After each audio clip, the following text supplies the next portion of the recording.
along with you inside my mind.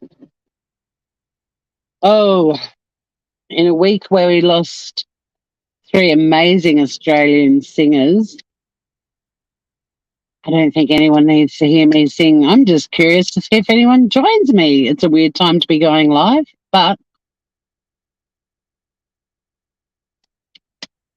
I'm curious to see if anyone's around. Cement Shoes, g'day, Groover. Look at this beautiful winter's day in Taswegia. I've been away on my mini break. Isn't the sky amazeballs? Let's drive and I can show it off. Good to see you, Groover. I've just been doing errands and one of them included getting all the things that had broken with my computer at home, like the adapter wasn't working, the cable between my microphone and before my microphone had carked it. So the last time I did batshit, I was doing it on very limited equipment. I'm just going to pull over for a sec. My hair is annoying me. I know, I'm mega bummed about her too. I'll have to put on my community page. I mean, I'm mega bummed about Judith Durham as well, and Archie Roach, but Judith Durham, the lead singer of the Seekers, went to the same school as me here in Tasmania. And we played two of her songs at my mum's funeral. And my brother, his bridal waltz was another Seekers song. Hey, Lindy Lou.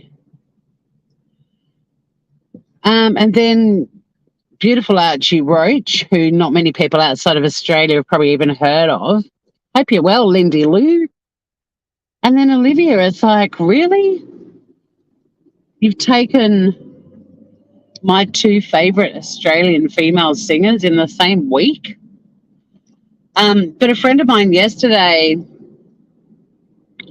like you're saying about positive associations from childhood, one of my friends from school, who I've known since we were babies because our parents were very good friends, and we also both grew up at Kingston Beach,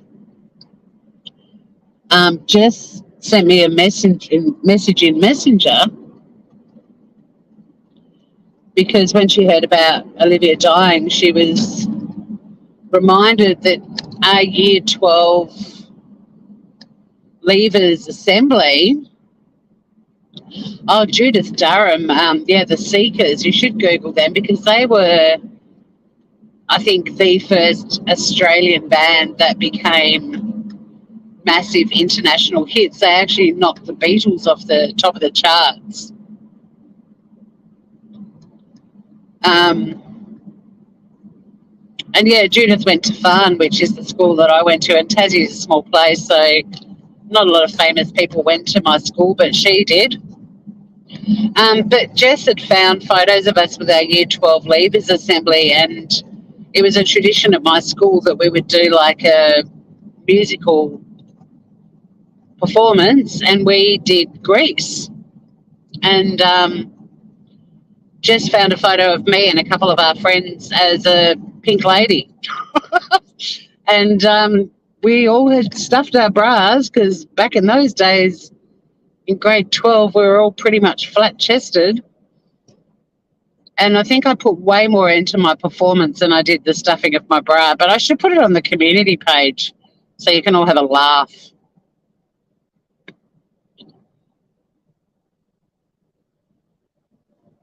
Oh, yeah, I know, isn't it? It's awful when one goes and you're like heartbroken and then another. It's too much.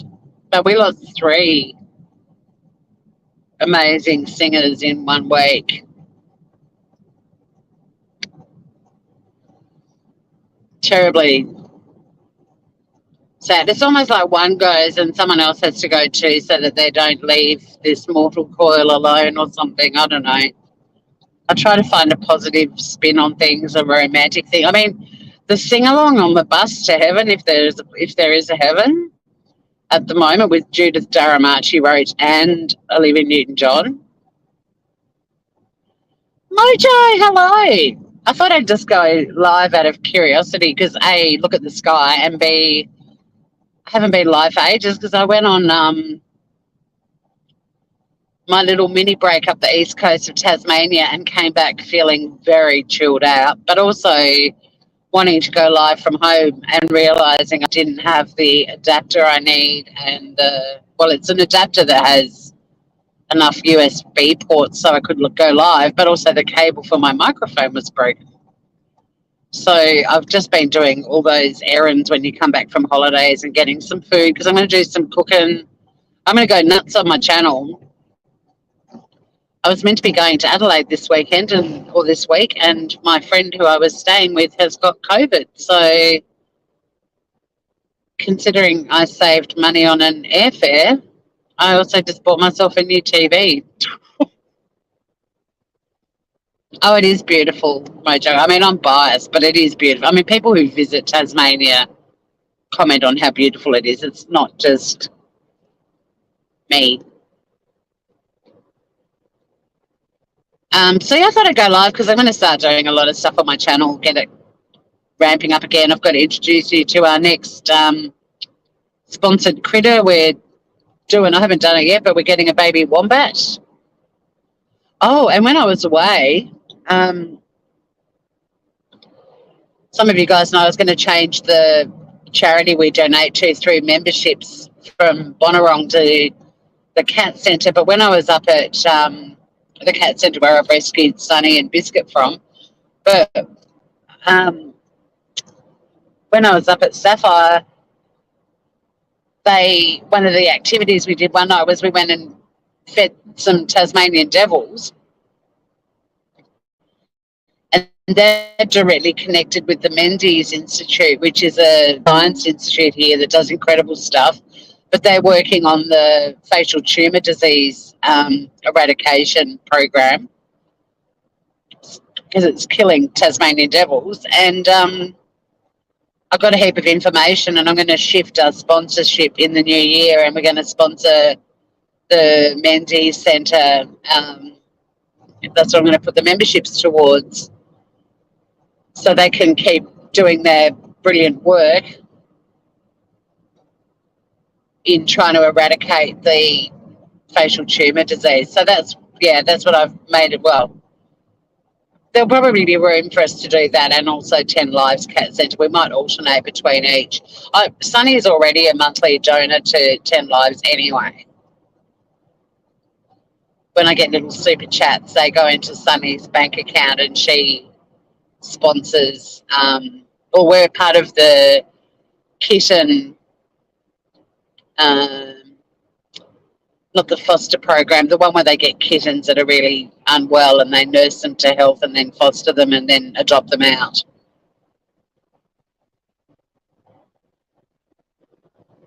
So yeah, we've got a baby wombat for the community to meet for July, and then we'll do a live and vote for the August baby to add to the collection.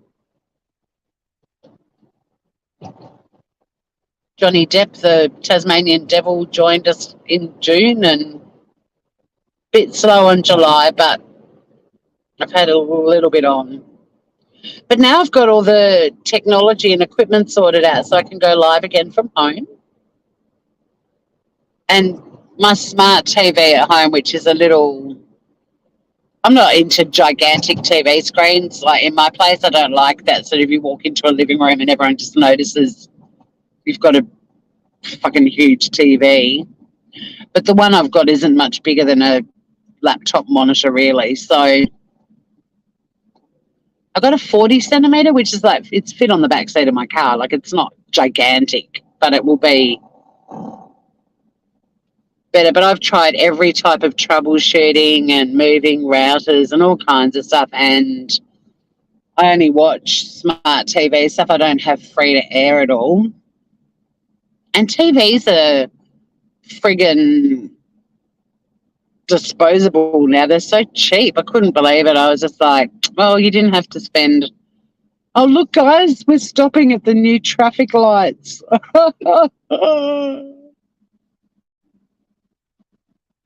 Yeah, donating. I've always been donate. I'm horrible when I am horrible when, well, I'm not, because I donate a lot of money to animal charities, but I've always sponsored them, even For Ocean, which cleans up oceans around the world. It's an American charity. I supported them for about 4 years. Like anything to do with making animals' lives better, I'm there. But when I see, children's charities, like, don't get me wrong, I think they do great things too, but I always choose the animal ones over the children, because people with children donate to children's charities. Children's charities don't miss out. I mean, years ago I was a World Vision sponsor. I had a couple of sponsored kitties for like one for 9 years and one for 14 years.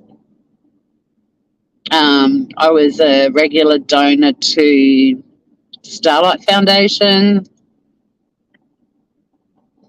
I used to buy the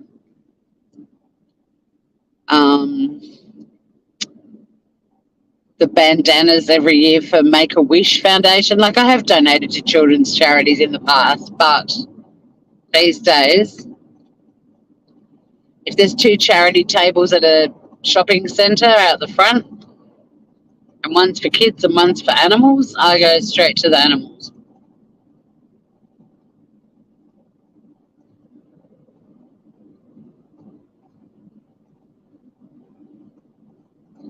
Salvos and Deaf Society. Yeah, and that's the thing. We all spread our donations around. Everyone sort of, I used to be the ambassador for the Mother's Day Classic, which is a National Breast Cancer Foundation event. And National Breast Cancer Foundation were very clever in doing the pink campaign many years ago. People just see that NBC of pink anywhere and just automatically donate. So after I'd been an ambassador for that event for about a decade, I moved my donations for cancer charities, because my mum died of breast cancer, to the Cancer Council, because the National Breast Cancer Foundation were actually very honest with me when I asked a question how much of the money, like Tasmania's Mother's Day Classic was per capita the largest one in the country, which was really cool. But we went to a breakfast one year and I asked them how much of the money raised stays in Tasmania, and the CEO was very honest and said none of it stays in Tassie. And I was like, what? But, if you get cancer in Tassie, you can go to Melbourne to be treated. And I was like,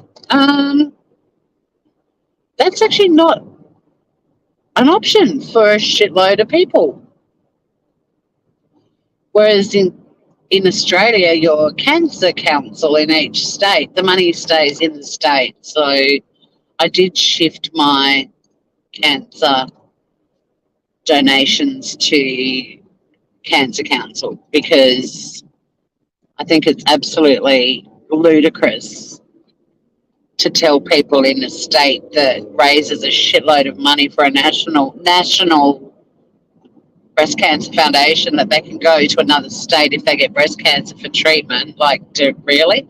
We're on the new bypass. Woohoo! And they've finished it, so you can do 80 now. Yeah, baby.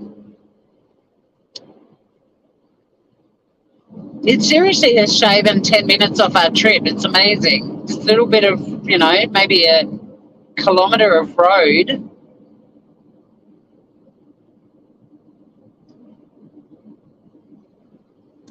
Oh, thanks, Cement Shoes. It was a long time ago. I mean, thank you. I appreciate that. I actually miss her more now than I did at the time, because now, the longer it goes, every year, like it's 22 years now since she died, my mum. I'm just so sad at all the amazing things that she's missed.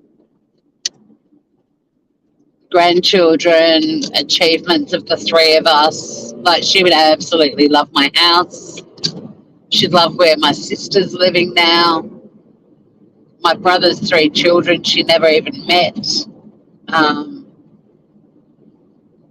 and even, I'm starting to feel that way even with Dad. He died in 2013. And, it'll be 10 years next year, which is insane to me. Like, what the fuck have I been doing for the last decade since he went? Blue! Boy Blue, how are you?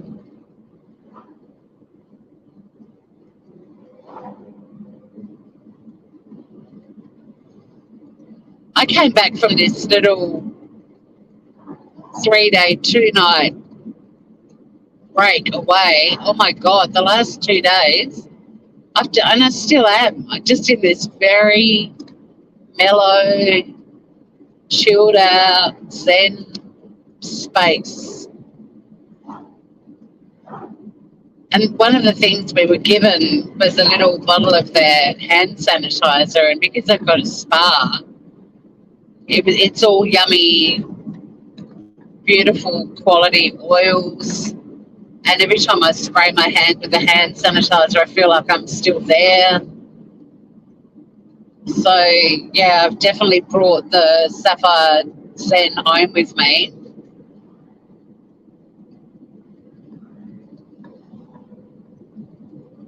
These little mini breaks are amazing. Like, I had a spa treatment on the day we left as well. Like, in the morning, I had a 2-hour hot stone massage and facial. And I still feel like I did this when I walked out of the spa. I'm going to try and keep it going as long as I can. Oh, batshit fans. Finn and I are doing batshit on Friday morning. Finn wanted to do, I thought he said we'd be doing it tonight last week, but then he messaged me today and said, are you all good for tomorrow morning? And I said no, because I'm being collected at 9:45. Me and a couple of my girlfriends are going on a road trip down to the Huon, which is a really beautiful part of Tassie. And we're doing lunch and stopping at roadside stalls and buying fresh produce and going into little gift shops and art galleries and having lunch at a really cool place. We're grabbing coffees from our favourite cafe down here before we hit the road. So, yeah, Gina and Annabelle and I will be out of action. I think it's usually, I don't know if you guys can see the moon. It looks like a cloud. It's just a big round, like huge. It's at about 11 o'clock. Can you see it? It looks like a cloud, but it's the moon. Big, round, fatty boomba moon. The day your mum went was the worst day of your life. Oh, my condolences to you, cement shoes.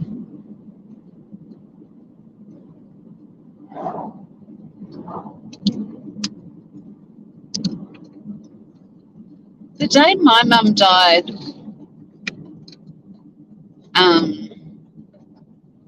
it wasn't the worst day of my, well, I've actually had, like, Mother's Day has been the worst day of my life since my mum died.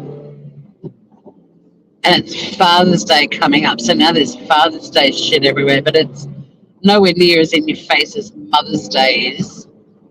But for my mum, I think, when you hear about Olivia Newton-John battling cancer for 30 years, mum had 10 years, which was an incredibly long amount of time for all of us and for her, obviously. But yes, 30 years for Livy pales in comparison. But for my mum, as fucked as it was because she was still so young, it was a huge sense of relief after what she'd been through for 10 years. But I was also losing my first parent. I've had so much death in my life, my whole life. You have no idea what it feels like until it's a parent. It's so different and much deeper pain. I think the day Biscuit died was the worst day of my life because in the morning I got a call saying, probably the day my mum was diagnosed would be up there with one of the worst days of my life for sure. But weirdly, her death was such a release for everyone, but mainly for her. But when Biscuit died, that day sucked because I got a call in the morning saying she'd rallied through the night and was doing really well and I'd be able to pick her up that afternoon. And then she had a major turn during the day, and when I would have been going to pick her up, I went and had to make the decision to let her go. That was a bad day. It started with so much excitement and relief that my little girl had fought whatever had been going on and she was coming home, and then in that day I had to go to work and I was so excited about picking her up, and I got a phone call to say, just letting you know, when you come to see her, she's not well enough to home and we need to have a chat because she's showing signs of neurological damage. And I didn't have a choice. Like, I wanted to know if there was anything more we could do, but as soon as the vet said neurological damage, I was like, no.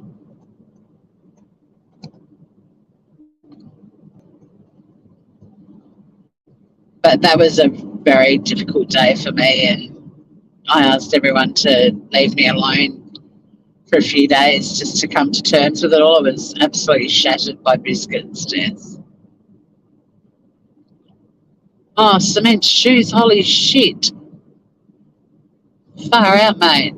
I'm so sorry to hear that. I've got a couple of friends like you who lost their parents in a very short space of time in the same year, and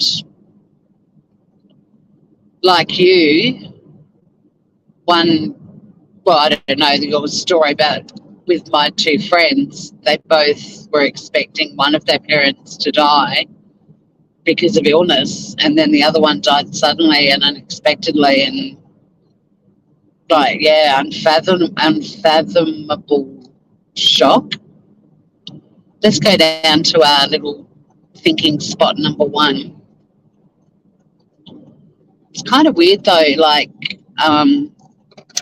Jill, the first friend of mine who lost both of her parents in a 2-week period, she actually said a few years on, she was like, in a way, I'm grateful that it happened because I got to grieve for them both at the same time. Like, she found a silver lining, I guess. She felt it would have been much harder to grieve for one, and then life goes on and you're all sort of, happy, and then the next one goes. So she sort of found that silver lining. And my other friend, Christina, it's been a couple of years now and she's starting to say the same thing, which is interesting, but it's a massive shock and load to bear at the time.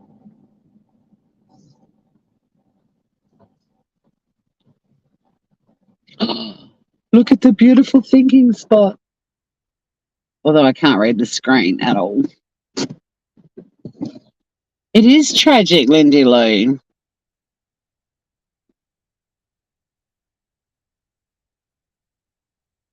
Yeah, we had a pet murdered too, cement shoes. God, you and I have a lot of parallels. My dad was a politician. most of my family were politicians, and right up before one election, our family pet was poisoned and left on the front doorstep with a note. And it was alleged that it was done by a very passionate supporter of the other political party that my dad wasn't a member of. And we were really little, but like not so little we didn't know what was going on. You cop a lot of shit as a kid when you've got a politician as a parent, let alone a grandfather, a father, and an uncle, and then a brother. But to have an animal poisoned because someone didn't like your dad's politics, you know, and he wasn't a Putin, for crying out loud. It's pretty awful.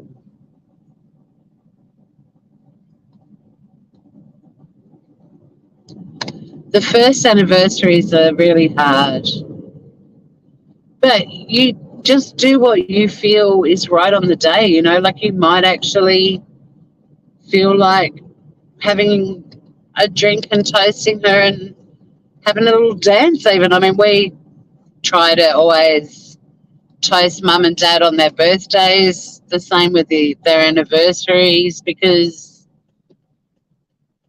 you know, grief doesn't know times and dates and stuff.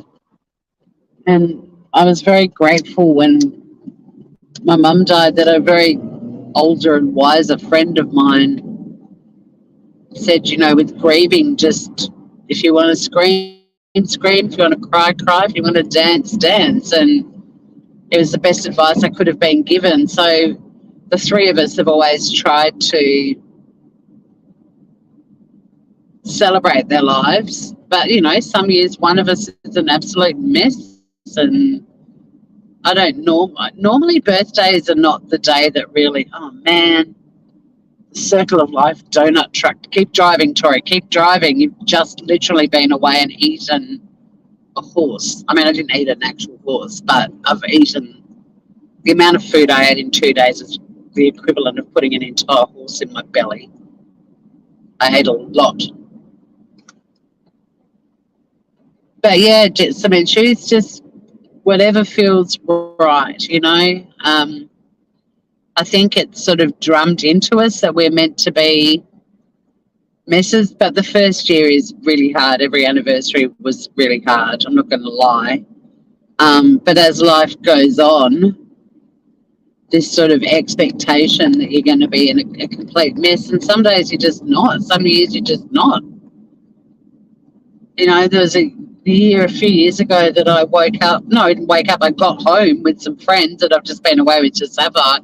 We'd been at a rave during Dark Mofo and had got back to their house as the sun was coming up and had made coffees, and we were just still a bit buzzing and dancing out in the backyard. And my phone started going off, and I was getting all these text messages from friends of mine saying, you on this difficult day, and it must have been, I think, the second year after Dad had died. And I actually said to the boys, I'm like, what date is it?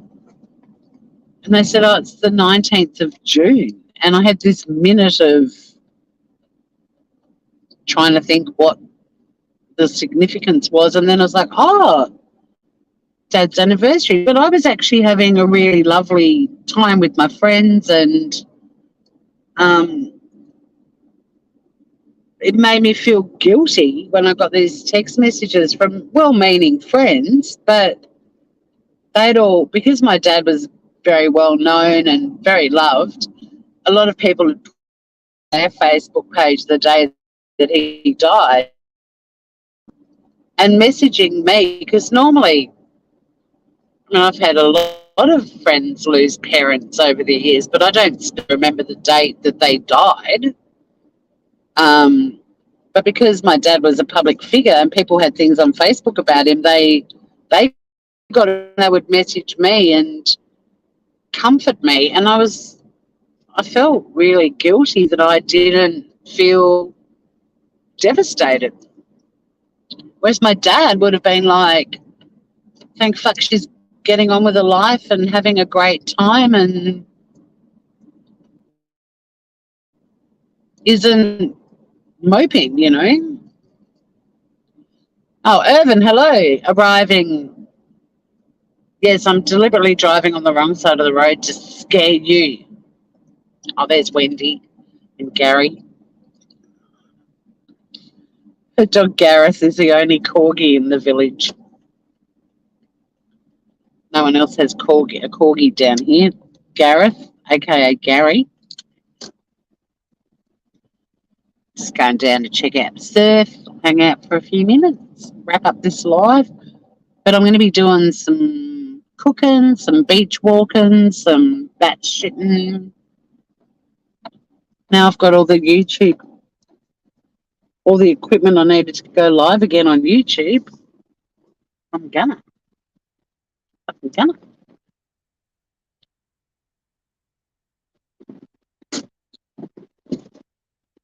Yeah, exactly, Lindsay Lou. You do it. Yeah. And there's no right or wrong. Like, I know for a fact my mum, if she was able to give me advice about how to deal with her death, she would have been like, celebrate that you had me for 33 years, you know, like, remember me with a smile. I mean, we found a little notebook before we organised her funeral where she'd put the songs that she wanted, and they were two Seekers songs. And rest in peace, Judith Durham, who just died this week, another Australian songstress who achieved incredible things in her lifetime. Olivia Newton-John definitely had a more international profile, but the Seekers were one of the first Australian bands to have mammoth success. I mean, they knocked the Beatles off the top of the charts. You know, not many bands can say they did that. Especially Australian bands. But in the notebook, there was a quote from Joyce Grenfell that Mum wanted read at her at her funeral, which was, "Weep if you must, because parting is hell, but life goes on, so sing as well." And that was read out at her funeral by me. So we actually know for a fact that Mum was okay if we wanted to cry, but she was also reminding us life goes on and make the most of it, you know. And so, yeah, just with grief, do what feels right.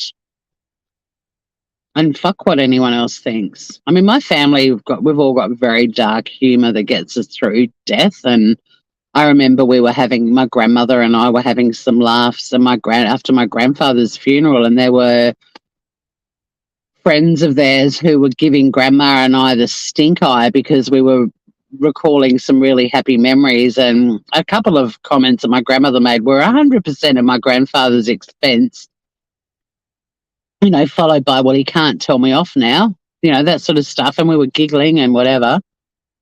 But we copped a lot of stink eye. And I was like, well, if the wife of 60 plus years of this man is able to laugh on the day of his funeral, that's a good thing. Don't judge her. Be proud of her. I didn't mean to go live, though, and us chat all about the deaths. But I suppose Olivia's the big news, but Judith Durham as well. I'll be playing a lot. I've already played a lot of the Seekers on my channel, but I'll be playing a shitload more. Will the Rocker knows every band that ever lived and has seen a lot of bands. And he messaged me when Judith died. He was gutted, but then he's even more gutted about Olivia, and he got to see Olivia Newton-John in concert.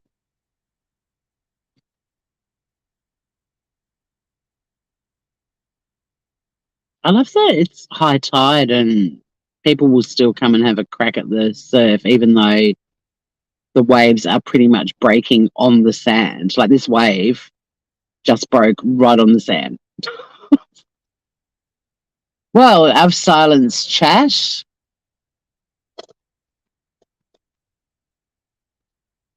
I'm going to go home and set up my new TV. I'm very excited about having a new TV. It's the first one I've bought since I bought my house in 2013, 14. And the one that I've got, I have tried troubleshooting. I've done everything imaginable, and it just won't fix the glitch. So,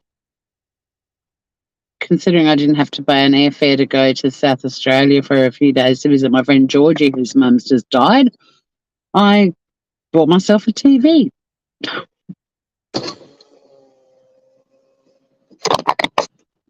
And it's bigger than the one that I had. Not that I think the one I had is like a 32 centimeter screen, and this one's a 40-inch, whatever. It's not gigantic, but it's bigger than the one I had. The one I had is sort of the size of a computer terminal.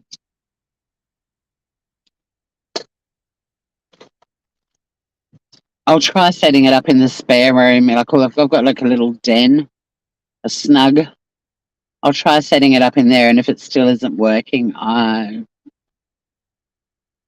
it's probably not even worth giving it away because it's really only picking up one channel. Although you can still watch YouTube on it.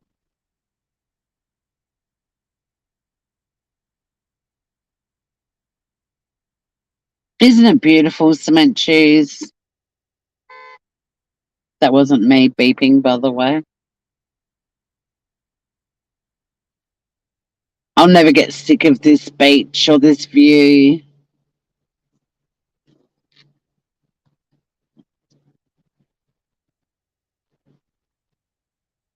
Never ever. And the weather has been like this every day. It rained on the last day we were at Sapphire, but it was actually perfect because that was the day I was in the spa for a couple of hours and I could actually hear the rain on my bedroom, on my little pavilion thing roof when I woke up, and then I could hear it on the roof when I was in the spa too, and I love that. The next cook up, yes. I'm going to be making, I might even do it today, actually. What is it, 4 o'clock? Mm.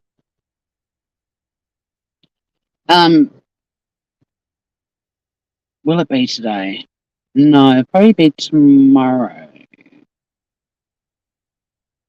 I don't know. But I've got mushroom soup, a really easy mushroom soup that I want to show everyone. I'm going to do a Turkish flatbread which is becomes like a pizza, except the base is a roasted capsicum sauce with a spicy mince and pan-fried garlic and harissa. One of the best views in the country? I think so too, Blue, but I am biased. But you're validating my bias, so thank you. I'm also going to make brownies in the air fryer. And something else. And then one day coming up very soon, I'm going to do a fire pot cooking session. We're going to do a cheesy damper and a hot toddy in a billy and maybe some s'mores, or I have to work out what else we're going to cook, but we're going to sit around my fire pot and have a bit of a cooking session. But it needs to be a nice day like today, obviously, and also I'll be getting my 20-meter long extension cord down to the fire pot area so that I have power for filming. But yeah, I've got some mincemeat and flatbreads. I might even do that tonight for dinner. Or do I do it tomorrow? I'm going to do it tomorrow night when I get home from my big day out with the girls. Although I'll probably want to do fuck all. Soon, Lindy Lou. But yeah, so there's a mushroom soup. There's a Turkish flatbread with that's like a pizza with a spicy mince and roasted capsicum sauce and a harissa sauce and hummus. And then air fryer brownies. And I'm also going to, although I won't go live doing this because it takes 4 hours, but my air fryer is a dehydrator as well. And I'm dehydrating some apple because every cheese platter and drink and everything that came out while we're up at Sapphire had dehydrated some kind of fruit, and I'm completely obsessed. I eat way more fruit dehydrated than fresh, I've discovered at the moment.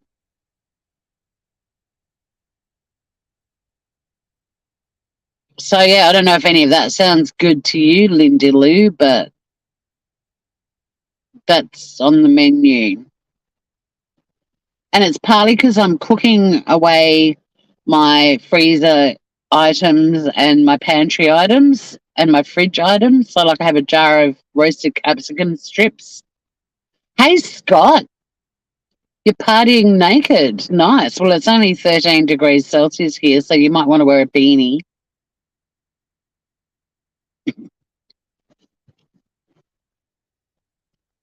Chuck on a beanie, Groover. I'm going to head home anyway. There's Bazza and Shazza the seagulls. They're on the posts. Shazza's still playing hard to get. They're not on the same posts, but I don't. Oh, hey, Bixby. You're in for all of that, and your beach is better. What's your beach?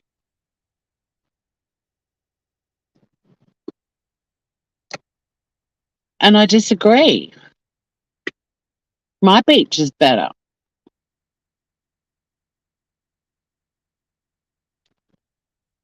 My beach doesn't have shitloads of people on it, and it's spectacular and it's different every day. 11 p.m. and still, oh God, I had a message from Scout Inquirer and she was saying that New York is just out of control, and if they didn't have a pool, she'd be really struggling, and so would the puppies. But yeah, keep an eye out, Lindy Lou, for when I'm cooking. I'm not sure because I have actually got some food I can eat. And whether I do the Turkish bread stuff, I'm not sure. It's 4 p.m. and I hadn't even thought about. But I mean, I do have to cook some dinner, so I might as well just go live and we can all hang out. But whether I make all the things,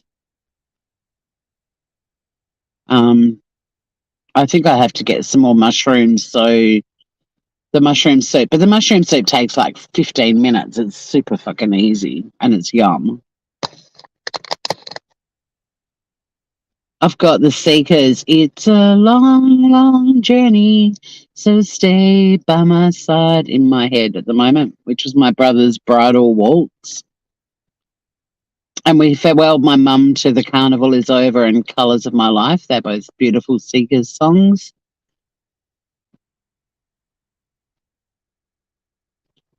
You can't swim there because of the sharks. What are you talking about, Lindy Lou?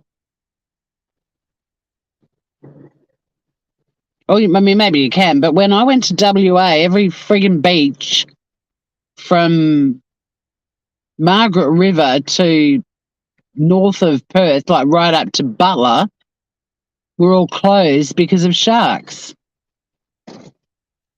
And it was stinking hot. I don't actually know where Safety Bay is. You might be in a non-shark area, but it was stinking hot and humid with a really hot wind, and all everyone wanted to do was jump in the ocean to cool down, and all the beaches were closed. I only swam in swimming pools when I was in WA. I mean, there's photos of me standing at the top of many a staircase going down to a beautiful beach and amazing views and all of that stuff. Couldn't swim in any of them. They were all closed.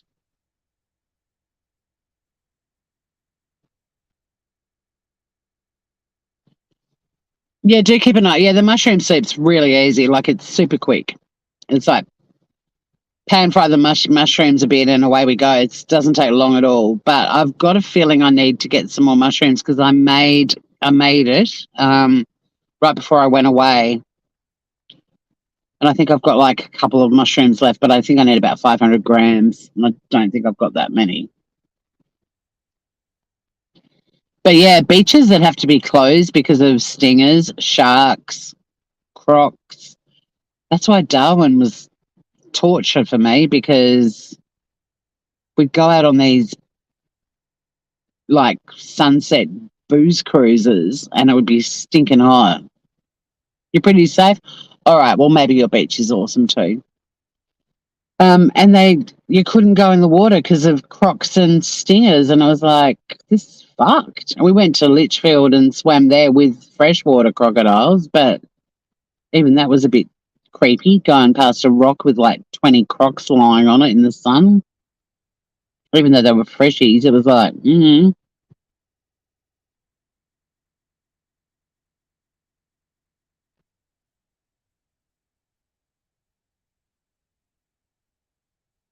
But the flatbreads are yummy too. And you could do a vegetarian version. You could swap out the mince with, I don't know, vegetables.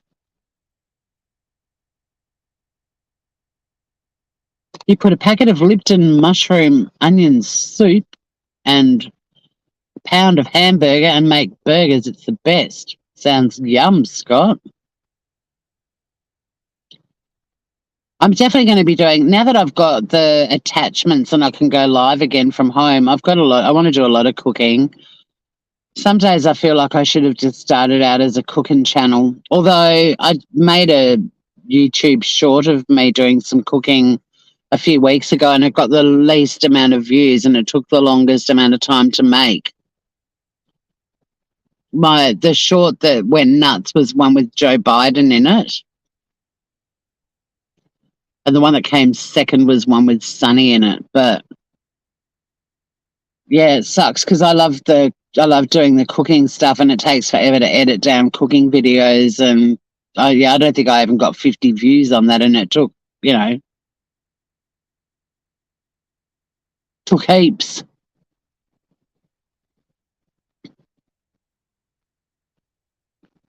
A friend of mine just texted me because I drove past him and didn't acknowledge him while I was live on YouTube. Deal with it, Roger. Thank you, Lindy Lou. Send it to Smooth Criminal Channel at gmail.com. Smooth Criminal Channel, all one big fat word. But I'm not getting into whose beach is better. I think any beach is better. I'm a beach girl. I don't care where the beach is as long as I'm on it. There was a beach where we were, I was on it. But I do love this beach. It's fun. You can surf, you can boogie board. And the walk down to the river and back is beautiful. Yeah, flat Turkish breads. Yep. For pizza bases. Exactly. That's what we're doing. With a really yummy spicy mince and like a lamb mince and the base is going to be a roast capsicum sauce. So I'm going to use strips of roast capsicum and make a pizza base. And then I'm going to I'm actually not going to do harissa. I've got a chili tomato chutney that I'm going to use instead of harissa. And you can put a big fat blob of hummus and you also pan fry slices of garlic and then sprinkle them on the top of it. And yeah, I'm going to experiment because I've got this new air fryer. I'm going to make air fryer brownies. But I'm basically cooking my way through my pantry. When we lived in Vietnam, we had a table that was like half the size of a card table. It was tiny. And I had a bag of rice and a few tins of things, but we pretty much bought, and that was our pantry. And our Vietnamese friends would come over and go, look at all the food. We'd have a jar of Vegemite and I don't know what else we had, but there's a few things on this little tiny table. Our Vietnamese friends would be like, look at how much food you have in your house. And because they literally buy what they're going to eat that day. And it's not going to be realistic for me to get my pantry and fridge and freezer to that point, but I'm really trying to use up what I've got in my fridge, freezer, and pantry. Especially if I want to cook more because I need space to put extra things. And I'm going to start doing half of recipes as well because I make like servings of, when they say serves 4, for me, that's like serves 6. And I don't have anywhere to put stuff. You know, this whole meal prep thing.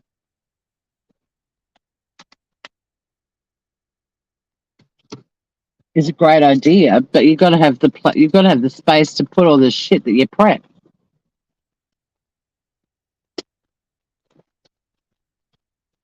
All right, 5 more minutes and I'm bailing. So has anyone else got anything they want to get off their chest and throw it into the ocean before I end this live?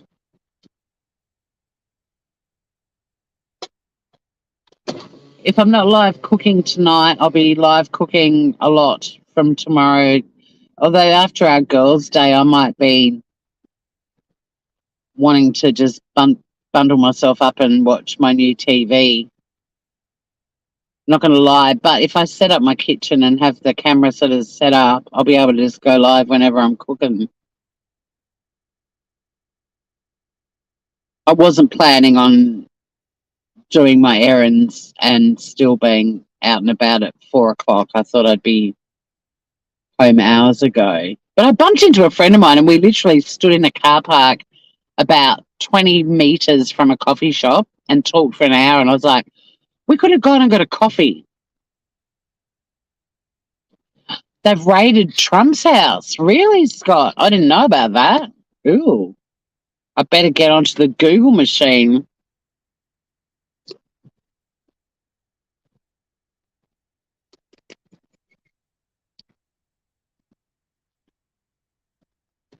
That's pretty full on.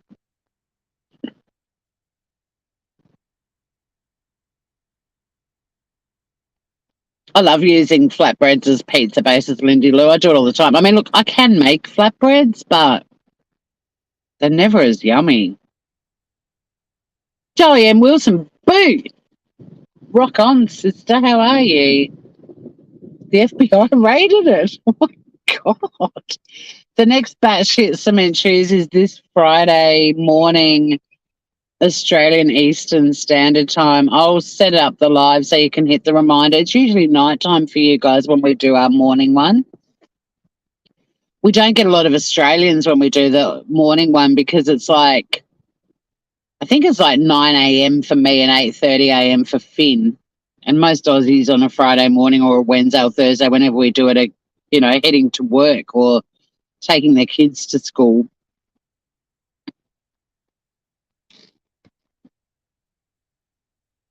We're all good, Joey. I'm still very zen from my little couple of days away. We've been chatting about Judith Durham and Archie Roach and Olivia Newton-John all leaving in the same week. Pretty massive losses there from the Australian music scene, and just being a bit nostalgic about the Seekers and Olivia in particular.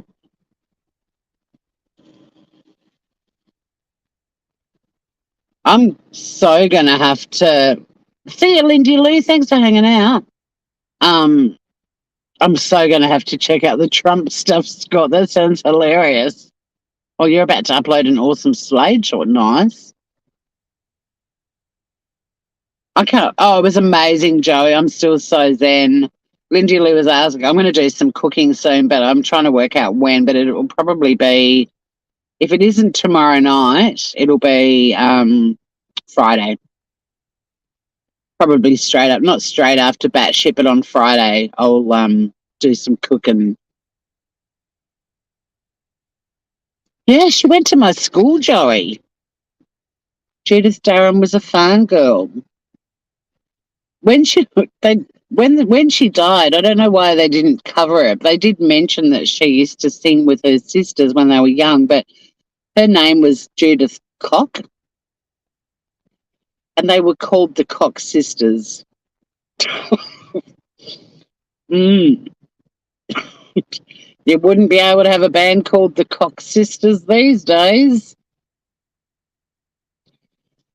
Yeah, Livy did amazing, like 3 decades of cancer. My mum had a decade, and that seemed like an insanely long amount of time.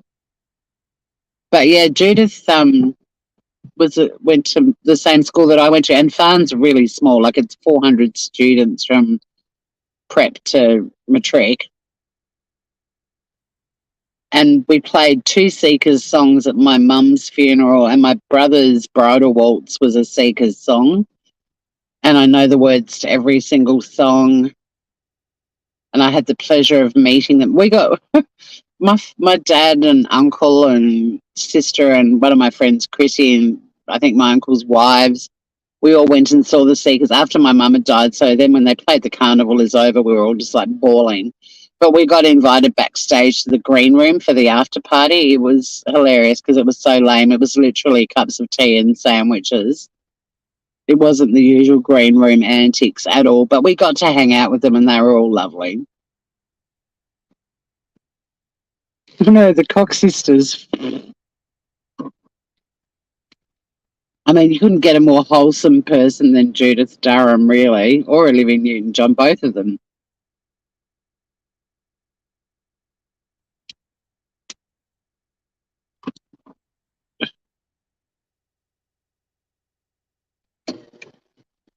Well, thank you for sharing your bridal waltz there, Joey. I still haven't found what I'm looking for as mine. I'm joking. I really wanted, when I was young, and briefly went through a phase of thinking I might do the marital thing one day, I was going to have Fly Me to the Moon, Frank Sinatra. But then I went through a phase of telling everyone I was going to have, I still haven't found what I'm looking for. And the looks I used to get, oh my God.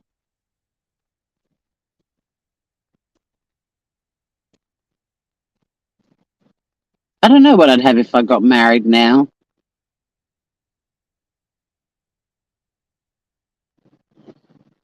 I'll have to think about it. But until next time, Groovers, and I may be back tonight, and I'm not even going to give you hope. It's highly unlikely I'll be back tonight. I'm thinking Friday is when you'll see my smiling face. When Finn and I do Batshit Friday morning, and now that I've got all of the bits and pieces so I can go live from home once I've got the motivation to set all of that up, because I really want to go home and set up my new telly. I'm not going to lie. I'm a bit excited about that. Yeah, the bride does die in November Rain. I've heard November Rain at more funerals than weddings, Joey. It's a bit like people, though, who play Pearl Jam's Better Man at funerals, and it's like, did you listen to the lyrics? Do you really want to play a song about domestic violence at someone's funeral? I don't think so. I think it's really important people research the lyrics of songs and the meaning behind them. But yeah, Better Man features at a lot of funerals, and it's like, Eddie's mum pretty much said that the guy that was beating the shit out of her, she put up with it because she couldn't find a better man. Some people might want to rethink playing that at a funeral. Unless the man they're burying was a domestic violence abuser, in which case it's the perfect choice.